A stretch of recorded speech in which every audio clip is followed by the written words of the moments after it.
games, the most recent fight involving Gojo and Sukuna is, at least to me, one of the better fights the series has had in recent. The strongest sorcerer in history faces the strongest sorcerer of today. The first blow will determine which of the two is the challenger. In my original JJK video, I briefly mentioned how the battle of the strongest between Gojo and Sukuna was one of the best fights in the series post Shibuya, but today, I wanted to give this fight the deep dive it rightfully deserves since you guys asked for it, along with talking about how a certain someone definitely does not beat the fraud allegations, but more on that later. If you guys want to see more manga videos like this one, please be sure to like, comment, and subscribe. It really helps me out, not just with my overall channel growth, but also with how the video performs in the YouTube algorithm as well. I'm trying to hit 1K subscribers. We're like literally almost there. But with all the formalities out the way, let's talk about the inhuman Makyo Shinjuku showdown. After Gojo hits Sukuna with a 200% hollow purple with help from Urahime, he wastes no time in sending a message to Sukuna. That message being that Sukuna is the challenger between the two. Basically, this is just Gojo's way of rolling up to Sukuna and calling him pussy. From here, Sukuna tells Gojo that while he may be the strongest sorcerer in the modern era of Jujutsu sorcery, in the grand scheme of things, this title pales in comparison to Sukuna's, who is known as the strongest sorcerer in Jujutsu history, and that Gojo's name will not stand the test of time, whereas Sukuna's name is already immortalized. Now already, I'm looking at Sukuna crazy for saying this, since these are incredibly strong words for someone who planned to body jack Megami the entire series. And really, I think it's funny that he gave Jogo more respect in their fight than he's giving Gojo here, but you know, not too much of Sukuna just yet. Oh nah, that's coming later, trust me. Funnily enough, Gojo echoes this same sentiment and the two prepare to fight, with Sukuna throwing a kick at Gojo with Gojo anticipating it and the two exchange blows. And as Sukuna tries to punch Gojo, Gojo just ducks it by completely dropping to the floor and uses the Limitless to send Sukuna flying. Gojo just keeps applying pressure by stomping into the ground, then just leaps into the air and sends the structure Sukuna standing on flying into a nearby building. Sukuna gets away from this and uses Dismantle on a nearby building in order to catch Gojo off guard as he uses Domain Amplification to try to neutralize Gojo's Infinity. The building Sukuna sliced falls on them and they retreat inside the building, destroying it completely. This part is so cool, by the way. As Gojo and Sukuna exit the smoke and from the rubble completely, they hit the, hey, look at us. Look at us. Huh? Who would have thought? Not me. For the sake of saving time here, I'm not going to cover every single moment Gege pans away from the fight to the rest of the characters that are watching. The only thing I'll really mention here is that Yuta is constantly on the verge of passing out the longer this fight goes on. The streets was saying you lost your aura, goat, and your two girlfriends are watching you at the same time. This ain't a good look. We need you to fight Kenjaku or something, man. Anyway, Gojo and Sukuna enter into a battle of domain expansions, with both Unlimited Void and Malevolent Shrine's guaranteed hit attacks canceling each other out inside Gojo's barrier. However, given that Sukuna is able to bring out Malevolent Shrine without the use of a barrier, this means that Malevolent Shrine's range extends outside Gojo's barrier, leading it to it being destroyed and Gojo taking a hit from Malevolent Shrine. Now, to many of you, this is where some of you might think I was worried or something, and that it might actually be Gojo that doesn't beat the fraud allegations. We might even have to snatch Gojo's chain real quick. But too bad this is my glorious sensei, and as he's literally getting barraged by slashes, he really has the nerve to say that with regards to curse techniques, his Limitless is still stronger. Only Gojo, who is literally getting sliced to death, could still manage to say he is stronger than the person that is slicing him. That's the sign of a good shit talker right there.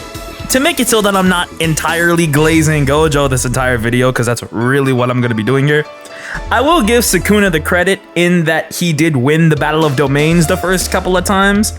Even though Gojo was handing him his ass literally minutes before this when it came to hand-to-hand combat, Gojo was exposing Sukuna's bag. Bro was making it look like he was only carrying a Ziploc. The only thing he know how to do is run and slash, no Giannis. Like, bro, did you forget? You have curse technique square? Where are your flames? I mean, it probably wouldn't do much, but it would look cool, right? Anyway, Because domain expansions leave a curse technique on cooldown, Gojo tries to get away from the range of Malevolent Shrine, all while using reverse curse technique to heal himself at rapid speeds. Sukuna tries to stop Gojo from getting away, but Gojo ends up using new shadow style simple domain to protect himself as he heals from Sukuna's slashes.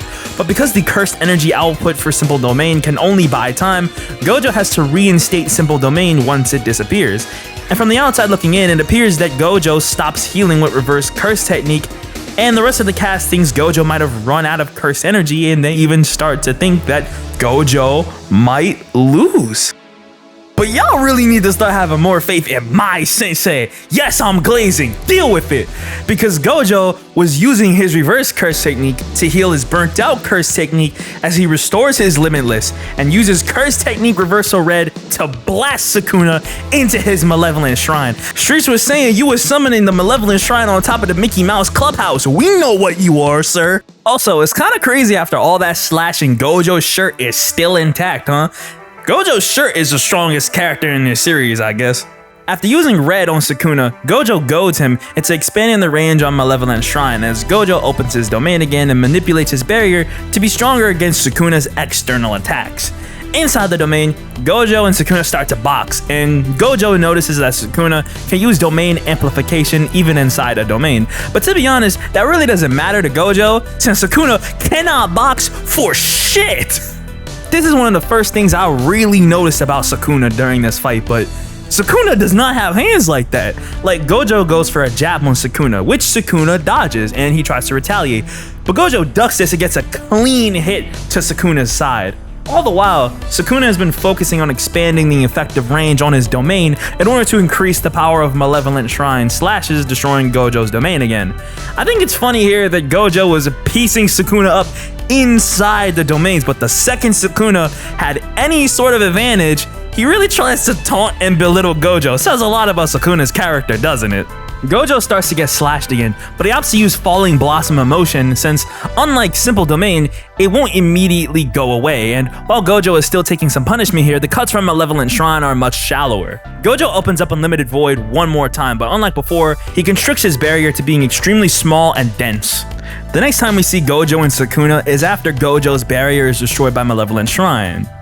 But that's only after Sukuna had taken a lethal hit to the chest from Gojo inside the domain, destroying Malevolent Shrine. Ooh! Gojo just hit the greatest mid-game adjustments the world has ever seen! The fraud bells are ringing! How will you respond, Sukuna?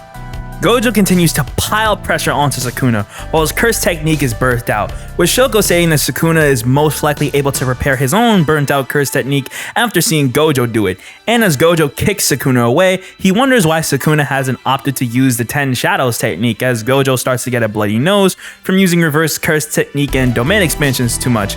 As Sukuna gets ready to pull out his mouse tool since we see imagery of Mahoraga's wheel, Gojo wipes away his bloody nose and opens up Unlimited Void again, and much like before, just starts going to town on Sukuna. He instantly barrages Sukuna with his fists as he gets behind him, with Sukuna trying to drop kick him in response, but Gojo uses his limitless to send Sukuna flying into his shrine, then pulls him back to punch him in his stomach, which Sukuna blocks at the last second. This choreography is exquisite, but this punch still took off part of his face anyway. Gojo punches Sukuna away, and as they open their domains again, Yuta realizes that Gojo was able to open his domain slightly faster than Sukuna, since Sukuna was still in the process of healing himself from Gojo's attacks.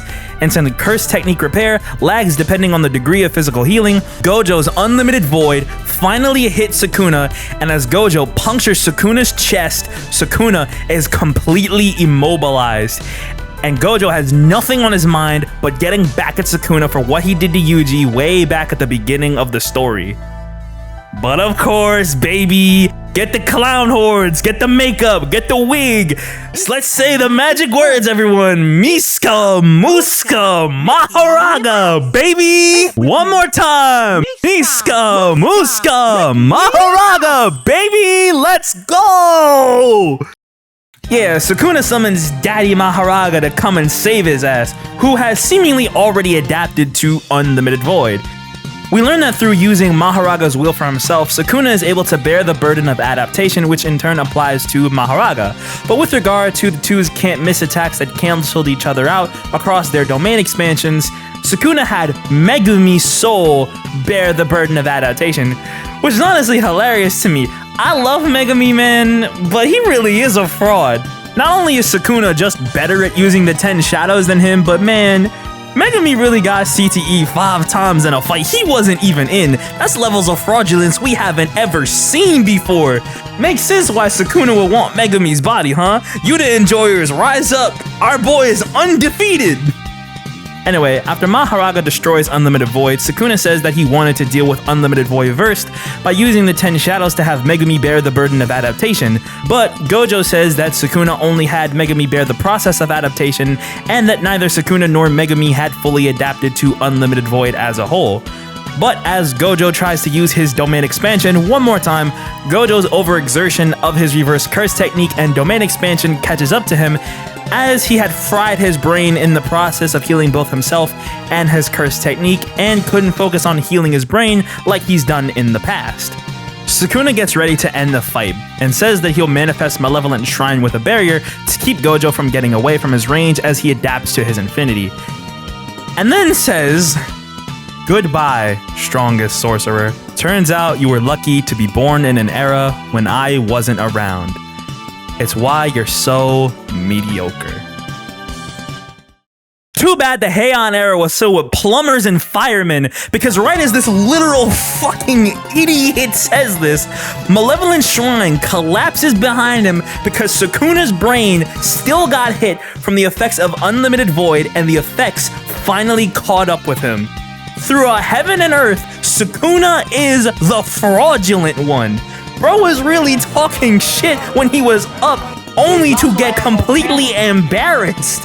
This is the story of this fight. This is the biggest fight that you, the King of Curses, have ever been in. And up to this point, you found a way to embarrass yourself every step of the way. This is not a good look. But yeah, Sukuna catches CTE from less than 10 seconds of Unlimited Void. At this point, this is literally a CTE fight. And with Sukuna unable to open his domain from suffering brain damage, Gojo says that since his students are watching, he hopes Sukuna can help him look even cooler, as he uses his Limitless to pull Sukuna to him and just completely rocks his shit, with Sukuna whipping like a fucking loser, as Sukuna remembers what Yoruzu said to him during their own respective fight. So yeah, like I said before, it's literally this fight where I started looking at Sukuna a lot differently than I did before, mainly because him saying that Gojo was lucky to not be born in the Heian era only to immediately catch CTE is hilarious. That and the fact that he's literally using somebody else's body to keep up with Gojo, because if he didn't have Mahoraga to save him, he would have died. Kinda crazy. Sukuna really lost all his aura once he body-jacked Megumi, because if this was Sukuna from the Shibuya arc, I wouldn't have dared slander him, because he still had that aura. But now that I think about it, it makes a lot of sense. I said before that Megumi was a fraud. Yuji isn't a fraud. He's about the action. Sukuna inherited the fraud gene. I'm sick. Now, before I go on any further to the rest of this fight, I will say that I do understand at least the perspective of this fight being disappointing, at least the first half being disappointing, mainly that the first half of this fight mainly consisted of domain expansion wars, but I personally really liked it, mainly because of the fact that it showed domain expansions in such a different way. And by that I mean it showed the strongest characters manipulating domain expansions to achieve essentially impossible outcomes and things that we literally have not seen before. It's them bending the rules to their will because they are the strongest in the series, and this part shows that, though the second half of this fight is of course much better because it focuses more on like strategies and hand-to-hand combat. The second half of the fight kicks off with Gojo just dragging Sukuna through a building and just tossing him like some garbage. This is light work for Gojo. He tries to crush Sukuna using his blue, but Sukuna escapes this, and as Gojo tries to kick him, Sukuna ducks, but Sukuna gets weighed down by Gojo's remaining blue, and Gojo tries to get an overhead in on Sukuna, but Sukuna dodges this as his wheel turns a shade of black, and he tries to kick Gojo back, but Gojo pulls out Shadow Clone Jutsu? I ain't know the Limitless could do this. This is so fire. But Gojo tries to backhand Sukuna, and Sukuna ends up finding the right Gojo and tries to punch him using amplification, but Gojo blocks it as he repositions himself using a nearby streetlight. In regards to Mahoraga's wheel, with every turn of the wheel he adapts. And in order to keep him from adapting completely to the Limitless curse technique, Gojo makes strict use of blue. And in the case of Gojo's Infinity, the wheel needs to have turned 4 times total in order for Mahoraga to have completely adapted to his Infinity with 3 turns left. And Sukuna says that it's a countdown until Gojo completely loses his confidence and smirk, to which Gojo pulls out this weird shit-eating grin. Why did Gege draw him like this? With this in mind, Gojo says that he doesn't even need 3 turns of the wheel to beat Sukuna, with Kashimo instigating and hoping that Gojo forgets Sukuna's in Megami's body in the first place. Kashimo's the best, isn't he? The wheel turns a second time, and Gojo sends multiple forms of blue at Sukuna to try to trap him in between some debris as he gets behind him. And as Sukuna tries to kick him, Gojo instantly reacts to this as he instead kicks Sukuna down. The wheel spins a 3rd time, and Gojo thinks that it's time to pile things on by using Curse Technique Reversal Red, given how often Gojo's used blue right now and that Sukuna might only see blue coming. Gojo fires Reversal Red as the wheel blackens due to Sukuna using amplification to minimize the damage. And just when you think the fraud bells weren't going crazy before, this idiot over here thinks it's a good idea to taunt Gojo again by saying he's gotten sloppy, only for Gojo to immediately respond with saying that his red hasn't fully exploded yet, as Gojo manipulates it to wrap back around the building as it hits Sukuna. What's crazy here is that Gojo really got Sukuna doing the Kevin Gates. Bro, you do not have enough hits to where you need to be doing this. And with Sukuna back on Fraud Watch, Gojo seizes the opportunity and rearranges that man's guts, no pause, resume, with a black flash, completely knocking Sukuna out. Of course, it wouldn't be the king of frauds if he didn't have Mahoraga to save him, because with the wheel turning a 4th time, Mahoraga completely adapts to Gojo's Infinity, as Mahoraga gets a clean hit and on Gojo. Man, this is so embarrassing. Like, bro, really think about this for a second here. I want you to look at this as it was. Gojo literally won here.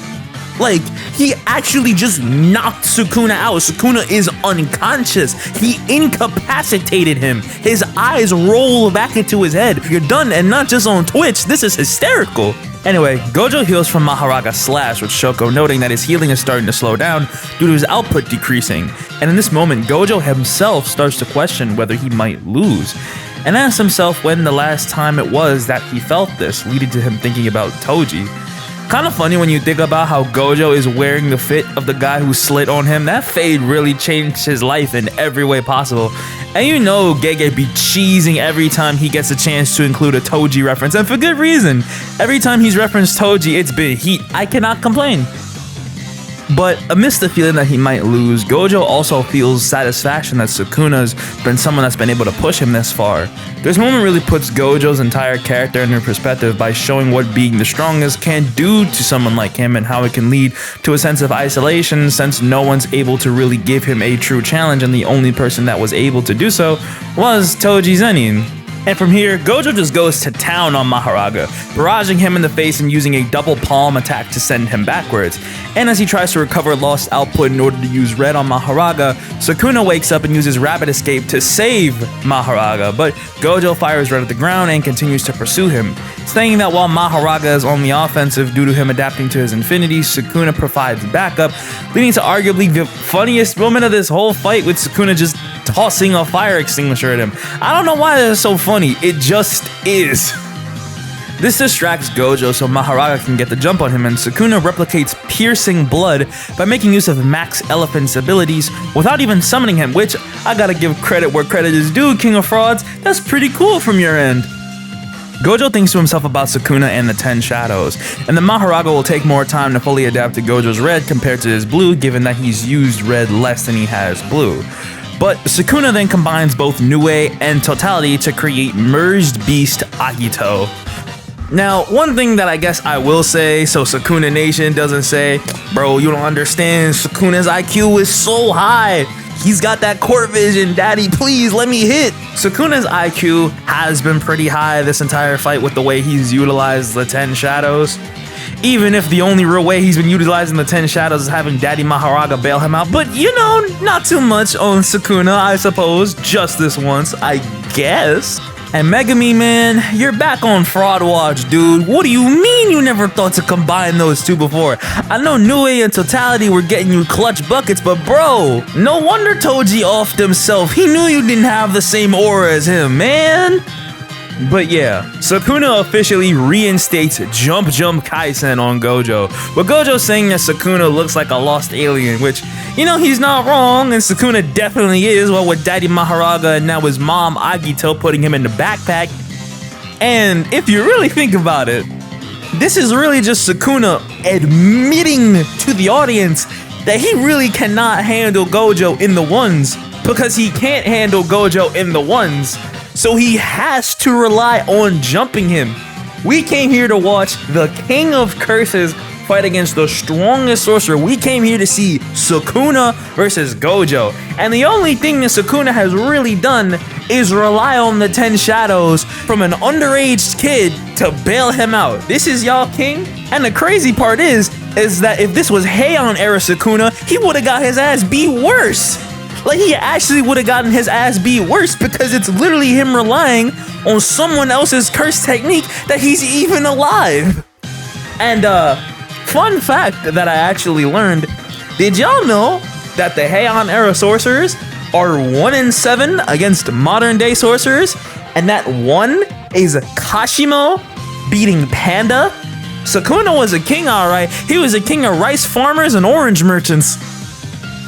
Anyway, all three jump Gojo, with Gojo maneuvering through the situation well and landing a clean red on Mahoraga, as he realizes that Mahoraga's adaptation is one that happens gradually, meaning that in order to eliminate Mahoraga completely, he'll have to eliminate it in one blow, meaning he's going to hit it with his unlimited hollow technique.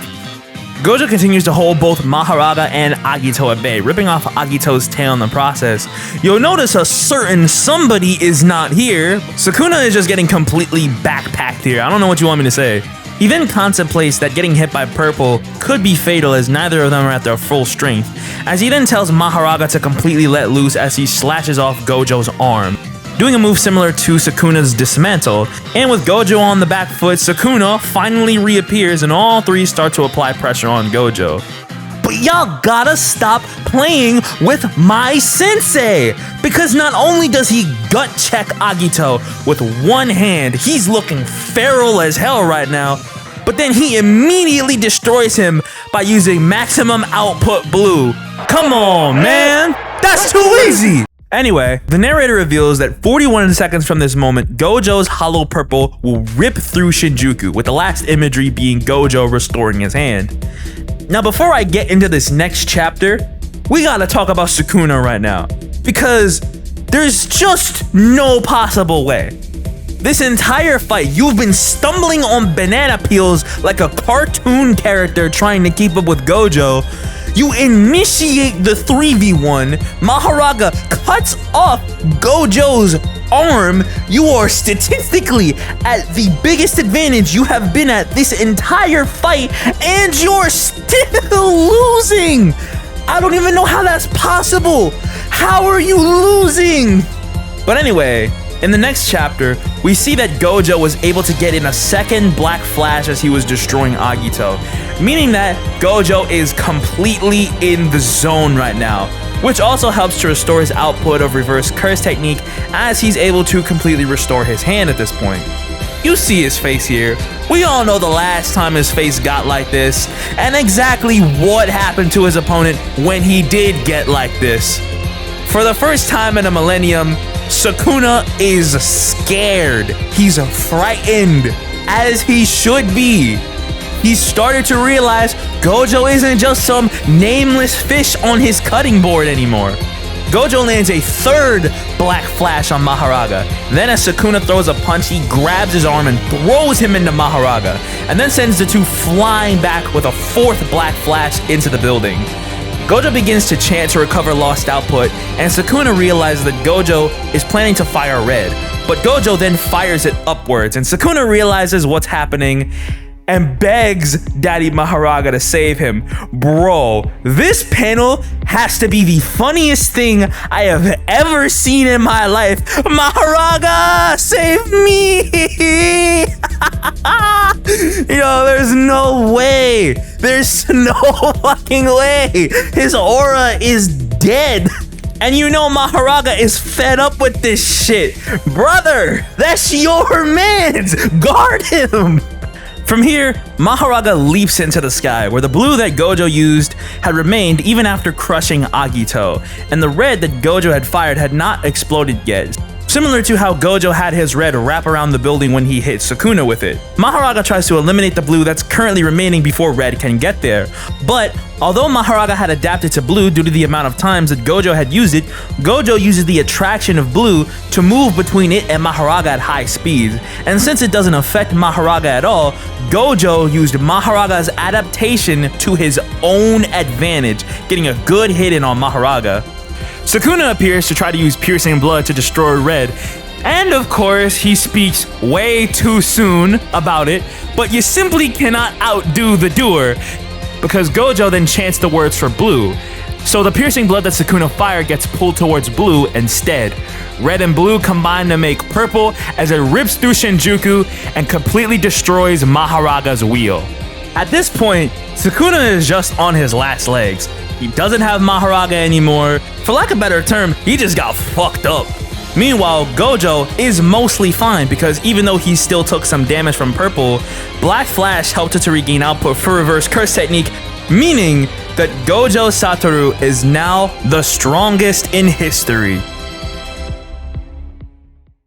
Now, I know the fight isn't technically over because at the end of the day, Sukuna is still alive and we still have to deal with the whole, him being in Megumi's body thing. And, Sukuna still has Yorozu's gift, Kenjaku can intervene. There's a lot of things that can happen in the upcoming weeks, so chances are by the time that the next chapter comes out, this video might get invalidated, but it really won't be because Gojo really CRIPWALKed all over Sukuna for the majority of this fight. I don't really care what you tell me. The only thing that Sukuna really did of note was the domain expansion war, but Gojo pretty much completely adjusted to that, so even that doesn't really matter at the end of the day. And what this means for the Jujutsu world is pretty huge, because at the end of the day, Gojo is the strongest in history. I don't think that's really debatable. Like, let's say he uses Yorozu's gift, Sukuna, in the next chapter. What are the chances that it's this mind-bogglingly powerful weapon that can pierce infinity? And at the end of the day, would it really matter? Gojo proved that he was able to outdo someone who was touted as the strongest sorcerer in history, and that the Heian era was the golden age of sorcerers, even though it's looking a little fraudulent to me, but I don't know. But yeah, that's just kind of me rambling about my thoughts. The fight was overall really great. I had a really fun time reading it week to week. Let me know if you guys want me to cover more of Jujutsu Kaisen, as chapters come out, do like leaks, reviews, stuff like that, discussions about chapters as they come out and stuff. I think it would be pretty fun. This was a really fun video to make. I don't know, I just had a lot of fun pushing agendas, talking shit about Sukuna. But yeah, feel free to discuss Gojo versus Sukuna in the comments below. Please don't insult me for slandering your favorite character throughout this entire video. I know I am a Gojo Glazer, as they call them. But yeah, thank you guys for watching, and I'll talk to you guys later.